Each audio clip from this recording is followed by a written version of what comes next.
Hey, how we doing? I am back.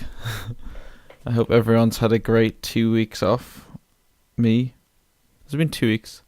No, I did one last week with my friend Christian Young. I did a podcast talking about ACL injuries. And yeah, but it's been too long since I've done some daily podcasting. So I'm back this week and getting back into the grind. Why have I not been doing it? Well, it's easy to do things when everything's like hooked up. Like this usually just stays here and just stays kind of static. So I just plug in my computer to the microphone and go. But it's been packed up and stuff, so I've had to kind of get it out. And I mean, I know that's a lazy excuse, but you know, everyone knows exactly what that's like when when it's not accessible so easily, and you just that's a minute gone, and that's a garbage excuse. Okay, right. The reason I haven't been doing much, I've kind of been all over the place the last couple of weeks. I've got so much to talk about. No doubt I'll forget everything that I was meant to speak about, but it's been 2 weeks of kind of life-changing stuff that's happening. Maybe life-changing, game-changing, changing, defining possibly. Okay, so let's just go over a couple of things. Last time I think I spoke to you properly was I said that I was going to London, which I did. Had a good time. Saw the Book of Mormon, which was, I'd say, a 9.5 out of 10. And again, a bucket list. I'd say a bucket list event for me to go to, on the same lines of the Lucy K gig. I'm not into musicals or anything, but I remember when that came out, I was like, if I don't see that on the West End, and if it stops, or if they take it off the West End and I haven't seen it, I'll really kick myself, because it's something I'd really want to see. I'm a huge South Park fan, and we went there, and the only tickets left were £150 each, and I was like, oh, fuck that. But there's a ticket lottery that happens at like 5 o'clock every day at the West End. And the guy I went with, the guy who, Dan, who runs the cinema that I work at, he is the luckiest guy I have genuinely ever met. Like, for some reason, I think there was 10 pairs of tickets. There was about 60 people waiting outside, and we literally got the last pair of tickets. But his name got read out, and I was like, for some reason, even when there was only one pair of tickets left, I was like, yeah, we've got this. So it cost us 20 quid each. For third row tickets, which are pretty good. Yeah, we were on the aisle, but it was really good. Great show, hilarious, good music. I'm not really into musicals, like I say. I was just more there for for the live comedy bit. It was really good fun. And it's kind of put me off musicals now, though, because I'm just thinking, I don't know if there'll be, I don't know if I'll go to a show and be more entertained than I was that night. So yeah, the Book of Mormon, huge thumbs up. Hotel we stayed at, massive thumbs down. We stayed at the Radisson Blu in Leicester Square. It's literally right next to the Odeon where they do all the film premieres. 5-star hotel. 300 and something pound a night. I'm trying to figure out how to describe it. It was like the corridors were literally like something from The Shining. You get into the room. So we got the key cards. When we got through the revolving doors at the front. Excuse me. There was a guy there. Oh, can I get your bag, sir? Okay, yeah. All that nice London-y 5-starness. Oh, here's a glass of water. How was your trip? All that stuff. Check in. Go up the lift. Go up on the lift. Oh no! First we check out the gym, and I thought there'd possibly be a pool. It's a London 5-star hotel. Nothing. The gym is a room probably smaller than my bedroom here, with like one rowing machine a running machine, like 5 machines packed next to each other. Oh, it was terrible. Getting the lift all the way to the 5th floor, I think we were on. Open the room. It's a twin room. There's 2 single beds.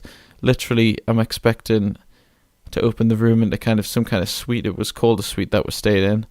And as I get through the door, there's something to the right of me, there's something to the left of me, and then there's a room with 2 beds, and the beds are about on the right hand side. The headboard is there, pushed up against the wall, and there's about a foot space between the end of the bed and the other wall.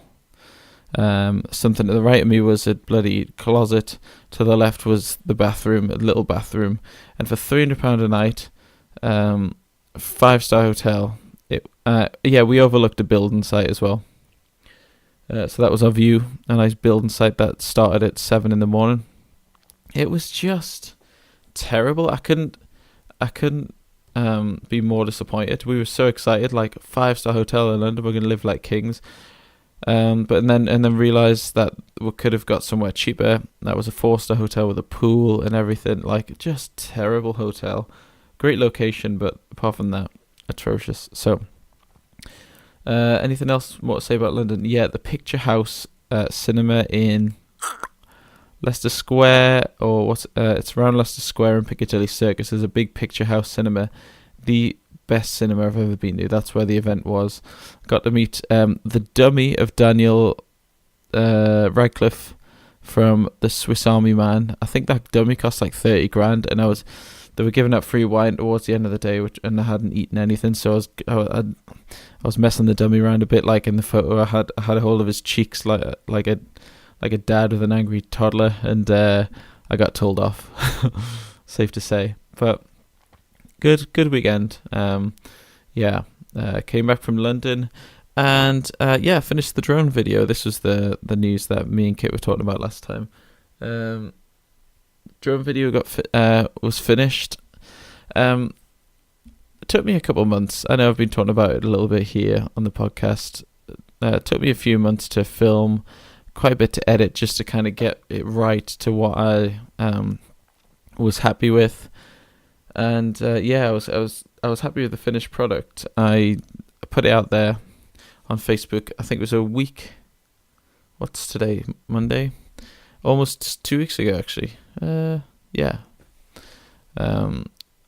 Almost 2 weeks ago on Wednesday, and within the first hour it had like 60 or something likes, all my friends and stuff, and like 20 shares or something. And then 3 days later it was on 325,000 views. I was in the paper. I was in both local papers. I was on paper websites. I was being interviewed for stuff. It just really, really took off, and a lot of people took notice and kind of were dead excited about. I think it just showed the area that I live in a really good light. And yeah, thankfully I've got some additional work from it as well. So moral of the story. What is the moral of the story? I guess I didn't have to do that video, but I did because I thought it might lead to something by just putting a bit of work into something and kind of showcasing myself, and it paid off crazy well. Like, people know my name now. The kids that I teach at the school nowadays are like, oh, you did that drone video, oh, that's cool. Like, it got shared around everywhere. A friend of mine walked past, kids, like on the day that it broke and went out viral, like walked past and you could hear it on their phone, like the music from the video and stuff. I'll put a link in the description to the drone video. Give it a like, let me know what you think of it. And yeah, just overall really, really blown away and overwhelmed by the effect that's kind of had on the people of North Tyneside, North East England. And now people are eagerly awaiting my second one, which I didn't have. I just thought it might get a couple hundred views, not 345,000 we're on now. 5,000 shares. Facebook's such a huge video market that people kind of haven't got nailed down yet. You've got YouTubers and stuff, but if I just put a link out to YouTube, I would have never got the views that I had on Facebook, because it's just, you just literally click share and that goes to hundreds more people, share it again, hundreds more people, and then it just blows up. So I think I'm going to do a Christmas one next, once it's kind of all Christmassy in Newcastle and Whitley Bay and stuff. I'm going to get that out there, spread a little Christmas cheer. I don't know the rest of that quote from Elf. And sing loud for all to hear. Is that it? No. Well, guess I'm needing to watch that film at Christmas. Need to catch up on my elfisms. Yeah, so drone video, really good.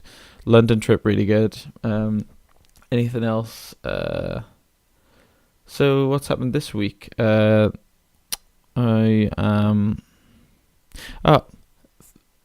thing, went on that first date that I was talking about ages ago. She's a lovely girl. And we're gonna go on another date, I think this Wednesday. So yeah, that was good too. Anything else? Yeah, so recently, this Saturday, so only a couple of days ago, played football. This ties back into the ACL post of last. Was playing football, played for 11-a-side team, and went to a challenge with another guy, where it was kind of 50-50.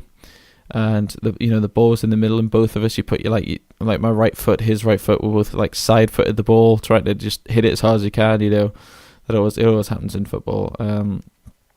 And both of us went for it, and I went in hard, and he went in hard, but it looks like I came out the worst for it, and just my right knee is so twisted up. I could just feel it. I was on the ground for a couple of minutes, and I had to come off.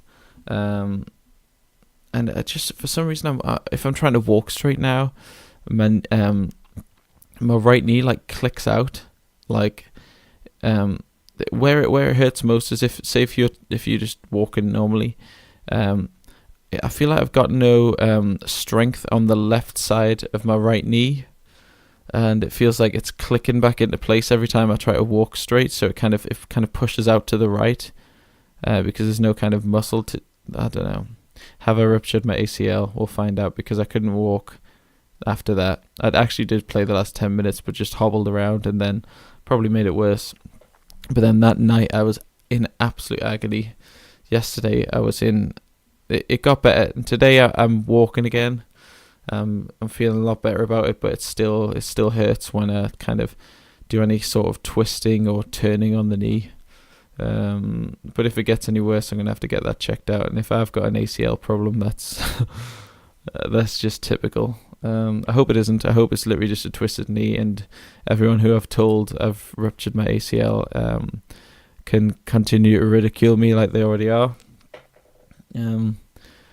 But it's something I'm a bit worried about. I'd like to be playing next Saturday, but I'm hoping in the next couple of days it heals up. I will let you know about that. Coming up, I have a job on Thursday looking at some cool new Swedish houses, eco-friendly Swedish houses. I'm doing some drone and video work for a new company that saw my drone video and wanted to get me on board. Yeah, that's the knee. And yeah, so there's quite a few things to look forward to. Again, I hate people who say it, but at the minute I can safely say I'm quite busy. Nothing funny today in this podcast. Nothing of me making a total. How am I trying to finish this? This is just a kind of catch-up podcast on the last 2 weeks. In terms of like thoughts and stuff like that, wait for a slower day. But that's just me filling you in on how my life's been going the last 2 weeks, and I'm back to daily podcasting. So I will see you tomorrow, and take care.